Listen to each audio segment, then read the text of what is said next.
Hey everybody, Steve here at the gravesite of President Andrew Johnson, who's laid to rest here in Greenville, Tennessee. I'm here in the late afternoon, and I was just walking around looking at his final resting place. And I met a woman who was here visiting the gravesite of her brother who died in Vietnam in 1966.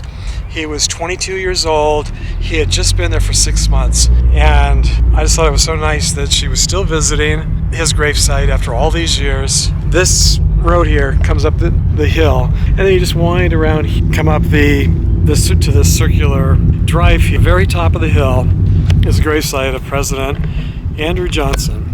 And the cemetery is named after him, so this is pretty impressive. And now that I'm here, I do remember that I did see someone come up here once and do a video on YouTube. Long ago, I had forgotten about that, but I recognized it as soon as I got up here. You can see it's double fenced. You know how people are. I'm sure people would jump over the fence, and you know how vandals are. So it says Andrew Johnson, 17th President of the United States, born December 29th, 1808, died July 31st, 1875. And then below, let's see if I can read that, it's pretty light.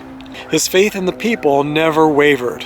And then his wife, First Lady Eliza Johnson, born October 4th, 1810, died January 15th, 1876. So she died just a year after him. And it says, in memory of our father and mother, Constitution of the United States. So for all of you who say that famous people no longer have impressive grave sites, I'm here to show you that some of them still do. Almost all of the presidents, at least, have very impressive grave sites. Now I'm here pretty late in the afternoon.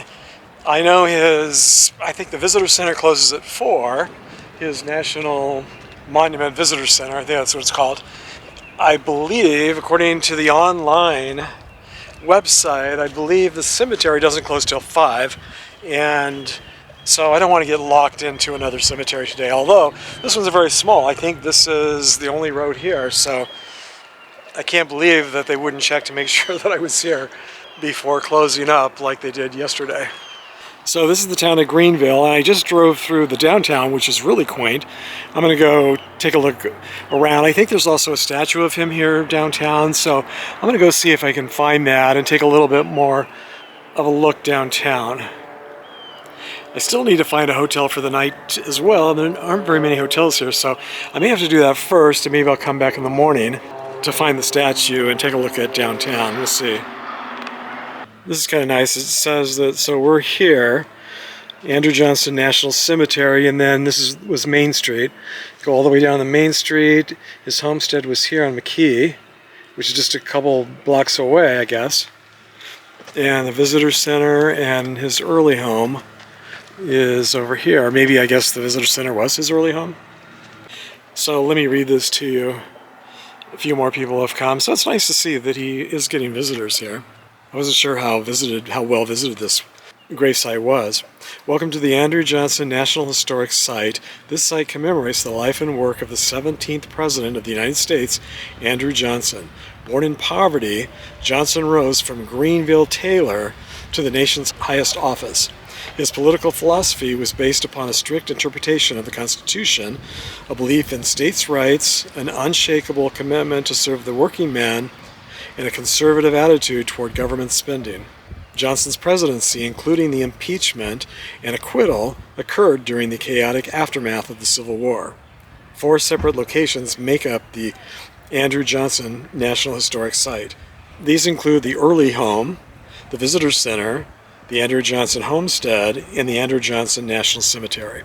So I'm starting here at the cemetery. Follow the signs to the visitor center parking lot to begin your tour of an early home. The homestead is furnished with family furniture and memorabilia. Tickets for guided tours of the homestead are available at the visitor center. Okay, that's where I went first, but I didn't stop because I wanted to get here before the cemetery closed. Andrew Johnson National Cemetery. When I die, I want no more winding sheet than that of a brave old flag, and no softer pillow than the Constitution of my country. These are the words of Andrew Johnson, who was buried atop this hill in 1875, wrapped in a United States flag with a copy of the Constitution resting beneath his head. That's pretty neat. I didn't know that. So he was wrapped in a United States flag. His wife Eliza is buried beside him under the stately monument erected by the family in 1878. Their immediate family members and many descendants are also buried in this family plot. The president's burial site was designated a national cemetery in 1906. The War Department developed and maintained it until 1942. Its management was then transferred to the National Park Service, and it became a part of the Andrew Johnson National Historic Site. And here's a photo from his funeral. It's pretty interesting. Okay, so I'm going to head on, and it's so bright and light out still. I'd like to go find some of these sites, but I have a feeling they're probably closed. It's already, I believe, 4:30. So I may have to come back in the morning, but definitely wanted to see his gravesite, if nothing else. And on this side of the hill, in fact, completely surrounding this hill, are the gravesites of veterans. And Andrew Johnson was the first president to be impeached. Lately, it seems like almost every president gets impeached for something, and the last president got impeached twice. So it's not quite what it used to be. I think it used to be something that was a disgrace. Now it's, I think, more of a badge of honor for some presidents. Times and values definitely change, don't they? Okay, so yeah, all around the circle here, completely around. He's at the very top here, and then completely surrounding him on this very steep slope, all these veterans' gravesites. So let's go ahead and drive downtown now and see if any of the other sites are still open. The really quaint downtown area is just a few minutes away. It's just a few blocks away. Johnson was born into poverty and never even attended school. He was born on December 29, 1808 in Raleigh, North Carolina, and died from a stroke on July 31st, 1875 in Elizabethtown, Tennessee at the age of 66. He spent most of his adult life and his political career right here in Greenville, Tennessee.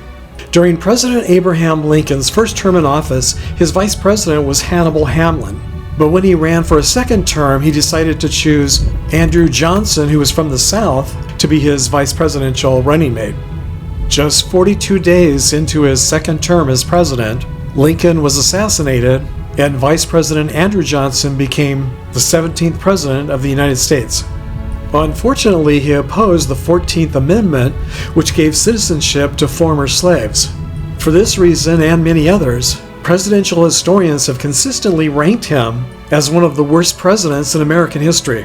The impeachment of President Johnson was initiated by the House of Representatives on February 24, 1868, for high crimes and misdemeanors, but he was acquitted by a single vote in the Senate. Unfortunately, as you can see here, his downtown area historic site is under construction and his visitor center is closed for the day. But luckily, his statue here isn't completely blocked off by the construction. This week I have a lot of viewers who I want to give a shout out and a very big thank you to. First, thank you Shirley Strand for your extra generous PayPal donation to my channel. Second, I really want to thank all of you who also made extra generous donations to my channel using YouTube's new super thanks to donate. At least it's new on my channel. Thank you so much, Gregory Clayton, Stephanie Hand, Jane Sackman, Diane G., James Lyons, Dee Dee, and Carla Stokes. Everyone's kindness and generosity this past week has really blown me away. So thanks for joining me today on this historic, very historic, presidential road trip to the past. And until our next trip to the cemetery together, thanks for sharing the memories, everybody.